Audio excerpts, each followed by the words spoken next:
गांव की उस ठिठुरती सर्द रात में, जहां पड़ोस के घरों से बच्चों के हंसने की आवाजें आ रही थीं, वहीं रामलाल के घर में मौत जैसा सन्नाटा पसरा था। रामलाल, जिसने कभी बड़े बड़े भोज में राजाओं की तरह 56 भोग परोसे थे, आज अपनी ही बहू की जली हुई और सख्त रोटियां निगलने को मजबूर था। किस्मत का खेल देखिए, जिस हाथ ने सबको खिलाया, आज वही हाथ कांप रहे थे। थाली को पैर से जमीन पर घसीटते हुए, लो निगल लो इसे, सारा दिन खटिया तोड़ते हो, कम से कम ये जली रोटियां तो खा ही सकते हो। और सुन लो बुढ़े, कल सुबह सूरज निकलने से पहले आंगन चकाचक साफ मिलना चाहिए। मुफ्त की रोटियां तोड़ना बंद करो। तुम्हारी इस खांसी और मनहूसियत ने घर का सुकून छीन लिया है। बेटी, गला सूख रहा है। अगर थोड़ा सा गुड़ का टुकड़ा मिल जाता तो ये सूखी रोटी अंदर उतर जाती। गुड़ चाहिए इन्हें? अरे अपनी औकात देखिए। जब से मां गई है, तुम हमारे सिर पर बोझ बन गए हो। सच तो यह है कि तुम्हें भी मां के साथ ही चले जाना चाहिए था। अब यहां हमारे टुकड़ों पर पल रहे हो, और नखरे ऐसे जैसे अभी भी किसी रियासत के रसोइये हों। बेटा, जिस दिन तू पैदा हुआ था, उस दिन मैंने पूरे गांव को घी के लड्डू खिलाए थे। तुझे अपनी हथेलियों पर छांव देकर बड़ा किया। क्या यही दिन देखने के लिए मैंने तुझे काबिल बनाया था? तभी 7 साल का पोता गोलू दौड़ता हुआ आता है और रामलाल के गले लग जाता है। उसकी आंखों में गुस्सा और दुख दोनों हैं। पापा, आप दादाजी को ऐसे क्यों बोल रहे हो? जब मुझे डर लगता है तो यही दादाजी मुझे अपनी गोदी में सुलाते हैं। माँ, आपने इन्हें जली हुई रोटी क्यों दी? क्या आप मुझे भी बड़े होकर ऐसी ही रोटी दोगी? चुप कर गोलू, तू नहीं जानता, ये बूढ़े लोग सिर्फ परेशानी बढ़ाते हैं। जा अपने कमरे में। नहीं जाऊंगा। पापा, दादाजी बोझ नहीं है, ये तो हमारे घर का आशीर्वाद है। आप कहते हो ना कि ये आपके टुकड़ों पर पल रहे हैं, पर दादाजी ने तो मुझे बताया था कि ये घर और ये खेत उन्होंने अपनी मेहनत से बनाए हैं। फिर ये आपके टुकड़े कैसे हुए? गोलू, तू छोटा है, बड़ों के बीच मत बोल। रामलाल का दर्द तो फिर भी खुले आसमान के नीचे था, जिसे हवाएं सहला देती थीं।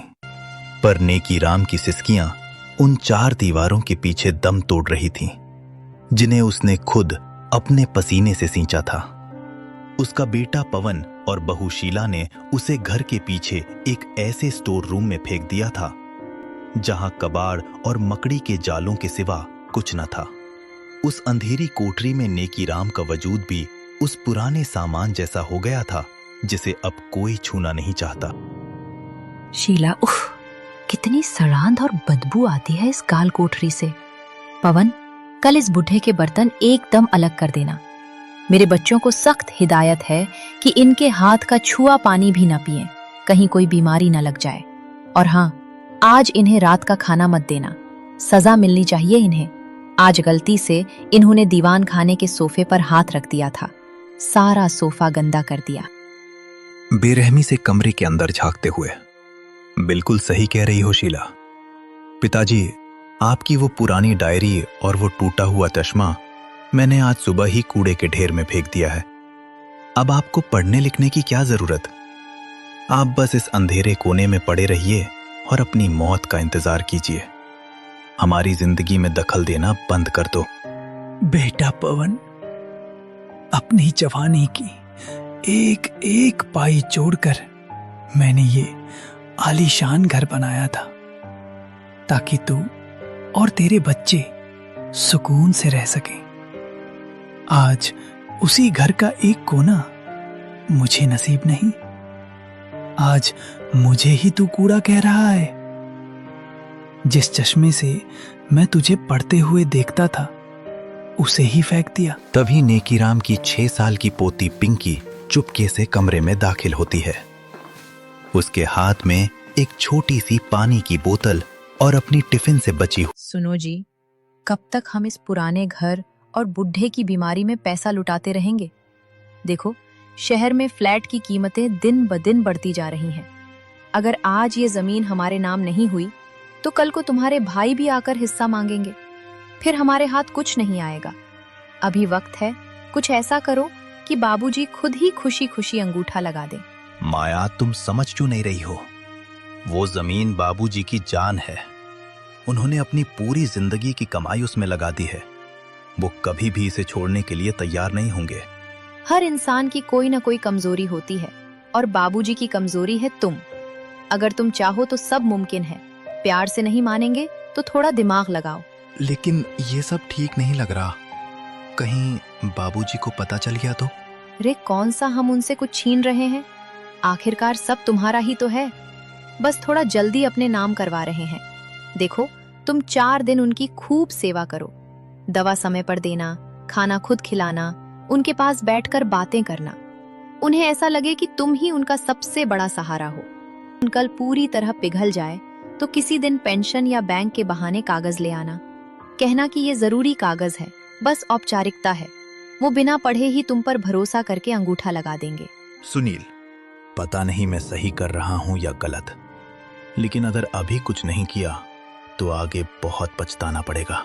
यही समझदारी है। वक्त पर लिया गया फैसला ही इंसान को आगे बढ़ाता है। बस याद रखना, भावनाओं में बहकर मौका मत गंवाना। कोशिश नहीं, काम पूरा करना है। पवन, मैंने सुना है शहर वाले बिल्डर गांव की जमीन के करोड़ों दे रहे हैं। ये बुढ़ा तो इसे दान करने की सोच रहा है। क्या हमें सड़कों पर आना है? अभी मौका है, सेवा का नाटक करो और सारी वसीयत अपने नाम करवा लो। ठीक है रागिनी, आज से मेरा व्यवहार बदल जाएगा। नेकीराम जी को लगेगा कि उनका बेटा सुधर गया है। और फिर शुरू हुआ ममता का नाटक। जो बेटे कल तक पानी का गिलास तक नहीं देते थे, ऐसे ही पवन और रागिनी भी अपने पिता से जमीन लेने के लिए एक गहरी साजिश रच रहे थे। आज वो अपने पिता के पैर दबा रहे थे। रामलाल और नेकीराम को लगा कि शायद भगवान ने उनकी सुन ली। रामलाल का घर। सुनील उन्हें बढ़िया खाना खिला रहा है। बाबूजी, आप आराम करो, आपके कष्ट अब मेरे हैं। नेकीराम का घर। पवन उनके लिए नई धोती लाया है। बापू, मुझे अपनी गलती का एहसास हो गया है। कुछ दिनों बाद दोनों बेटे अपने अपने पिता के पास वही पेंशन वाला बहाना लेकर जाते हैं। सुनील रामलाल से, बाबूजी, बस यहां अंगूठा लगा दीजिए। सरकारी वकील ने कहा है कि इससे आपकी बुढ़ापा पेंशन पक्की हो जाएगी और ये घर भी सुरक्षित रहेगा। रामलाल बेटा, तू खुश है तो मैं कहीं भी अंगूठा लगा दूंगा। मुझे तुझ पर पूरा भरोसा है। उधर नेकीराम के घर भी पवन यही नाटक करता है और दोनों मासूम बुजुर्ग अपनी पूरी संपत्ति अपने बेटों के नाम कर देते हैं। जैसे ही कागज हाथ में आते हैं, बेटों और बहुओं के चेहरे से नकाब उतर जाता है। मूसलाधार बारिश हो रही है। चलो अब बाहर निकलो। ये घर मैंने बेच दिया है। अब हम शहर जा रहे हैं। वहां तुम्हारे लिए कोई जगह नहीं है। रामलाल बेटा, ये क्या? अभी तो तू पैर दबा रहा था। वो तो अंगूठा लेने का नाटक था बुढ़े। अब जाओ और कहीं भी मरो। नेकीराम का घर। पवन के साथ। अपनी लाठी उठाओ और निकलो। रागिनी को तुम्हारी खांसी से नफरत है। ये घर अब हमारा है। इस तूफान में कहाँ जाऊंगा बेटा? सड़क पे जाओ या शमशान में, हमें क्या। रामलाल अपने घर के बाहर रो रहा है और नेकीराम अपने घर के बाहर। दोनों भीगते हुए गांव के पुराने बरगद के पेड़ के नीचे पहुंचते हैं और एक दूसरे को देख लेते हैं। नेकीराम, तुम यहाँ इस हाल में? रामलाल भाई, जिसे अपना खून समझा वही पानी निकला। मेरे बेटे ने मुझे सड़क पर फेंक दिया। वही आग मेरे घर में भी लगी है दोस्त। हम दोनों का सर्वस्व लुट गया। अब इस दुनिया में हमारा कोई नहीं सिवाय एक दूसरे के। दोनों बुजुर्ग एक दूसरे का सहारा लेकर अंधेरे में उसी बरगद के पेड़ के नीचे रात बिता देते हैं। रात की उस भयानक बारिश ने रामलाल और नेकीराम के घर ही नहीं छीने थे, बल्कि उनके मन से बुढ़ापे का वो डर भी निकाल दिया था जो उन्हें कमजोर बनाता था। जब अपनों ने दुत्कार दिया तो इन दो दोस्तों ने उस रास्ते को चुना जहां कोई लालच नहीं था, कुदरत का रास्ता। उन्होंने तय किया कि वे गांव की गलियों में रहकर तमाशा नहीं बनेंगे, बल्कि जंगल की खामोशी में अपना वजूद तलाशेंगे। बारिश के बाद की गीली मिट्टी, चारों तरफ अंधेरा और झींगुरों की आवाज। रामलाल और नेकीराम एक बड़े पत्थर के नीचे बैठे हैं। रामलाल भाई, यहाँ तो हाथ को हाथ नहीं सूझ रहा। कहीं कोई तेंदुआ या भालू आ गया तो हम निहत्थे बूढ़े उसका क्या बिगाड़ लेंगे। चलो गांव वापस चलते हैं। किसी की ओसरी में पड़े रहेंगे, कम से कम जंगली जानवरों का डर तो नहीं होगा।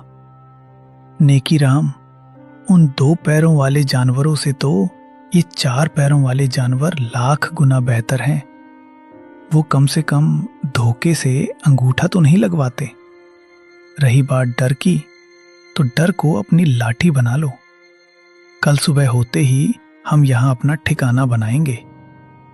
पर कैसे भाई? न कुदाल है, न कुल्लड़ी, न सर पर छत है। यहां तो घास भी कंटीली है। मेरे पास ये छोटा सा चाकू है जो मैं हमेशा सुतली काटने के लिए रखता था, और तुम्हारे पास वो हुनर है जिससे तुमने सालों मिट्टी को मथा है। हम हारेंगे नहीं दोस्त। अगले दिन सूरज निकलते ही दोनों काम पर लग जाते हैं। रामलाल सूखी लकड़ियों को इकट्ठा करता है और नेकीराम पत्थर चुनता है। नेकीराम, देखो, वो 4 मजबूत पेड़ एक चौकोर घेरे में हैं। हम इन्हीं को खंबा बनाएंगे। मैं ऊपर बांस और झाड़ियां बांध दूंगा, और तुम नीचे से मिट्टी और पत्थर की दीवार उठाना। नेकीराम भाई, ये मिट्टी बहुत सख्त है, पर पानी मिलते ही नरम हो गई, बिल्कुल हमारी किस्मत की तरह। देखो, मैंने पत्थरों को ऐसे जमाया है कि हवा भी अंदर नहीं झांक पाएगी। कि रामलाल के हाथों में छाले पड़ गए हैं, पर वो लकड़ियों को आपस में लताओं से बांध रहा है।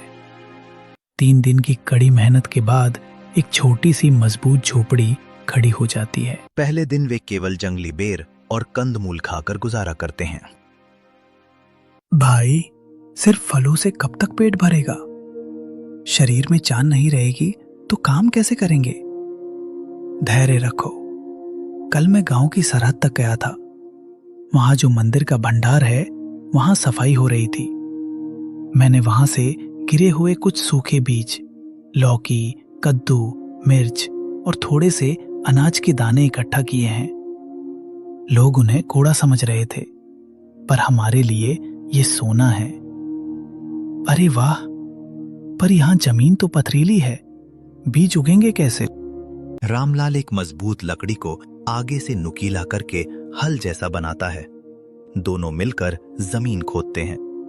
नेकीराम बाल्टी की जगह बड़े पत्तों में पानी लाते हुए। चलो नेकीराम, तुम पत्थर हटाओ, मैं इस लकड़ी से जमीन को ढीला करता हूं। हमें यहाँ क्यारियां बनानी होंगी। पास में ही वो झरना बह रहा है, वहां से पानी लाना होगा। भाई, ये देखो, मैंने मिट्टी को गोबर और सूखी पत्तियों के साथ मिला दिया है।